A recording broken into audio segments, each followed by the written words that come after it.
What's the difference between a Vanliner and a local moving company? So when somebody calls us up for a long distance quote, the first thing we actually do is ask them if they understand the difference between a Vanliner or a dedicated long distance company and a regional mover like us that primarily does hourly local moves, but also performs long distance moves. The reason why we do that, as opposed to just getting their information and sending out a price, is because that's really, as a customer, you need to decide which one of those two directions you're going to go in. Some of the differences are when you're moving with a Vanliner, what they are is they're the large national companies, Atlas, Mayflower, United. You may have heard of some of these. They're companies that, like I said, specialize in long distance moves. Now, what they do is one way or the other, generally speaking, your stuff is going to end up in a semi, even if you're moving a small apartment. And what they're doing is they're running routes. Generally speaking, they're running east-west and north-south routes. And what they do is, let's say you're starting on the East Coast, they'll pick your stuff up, it'll end up in a semi, they'll drive all the way west, and they'll pick up and drop off stuff. It's called piggybacking the load all the way out to the West Coast. Once they get out there, they'll do the exact same thing on the way back. They'll pick up and drop off loads heading back to the East Coast. Now, this has some inherent problems with it. Number one, they tend to use a lot of temp labor.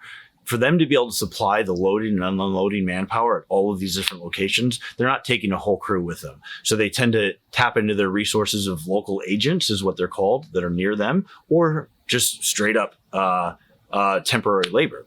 In addition to that, it's not uncommon for your stuff to get shifted from truck to truck as these routes are getting combined. And the biggest factor is that your pickup and drop off window is going to be fairly large. They're going to pick up on a certain day, but you're looking at a 2, 3, 4 week window of a drop off. Now, with the local moving world, like ourselves, we're a regional mover. And what we do is we pick up your stuff, we deliver it. We drive specifically with the same crew that's picking up.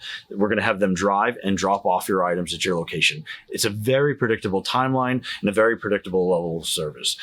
In other words, we're not shuffling your stuff around with different movers or different trucks. So the idea that your stuff can get lost or misplaced or damaged in that shuffling that just isn't a part of the equation for what we're doing. We're sending the same guys on day one. We're telling you we're going to be there in day 2 or day 3, depending upon the length of your drive. And then we're going to deliver. And then our guys are going to come back empty. Now, because of that, our cost for doing so, the entire cost for the trip to get to there and back is shouldered solely by that customer paying us for the move.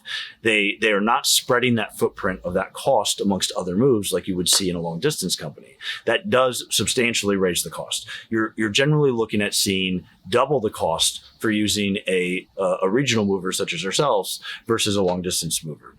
Well, why would somebody do that? They want predictable timelines. They want predictable service. They care about their items, and they want to have as stress-free as an experience as possible. All of that we are far superior in delivering, but we cannot compete at a cost level as a Vanliner. So when it comes down to it, moving is expensive. Forget the cost of movers. Deposits, down payments, closing costs, whatever your situation may be, it's expensive. So you obviously are highly incentivized to cut down on the cost of your move itself.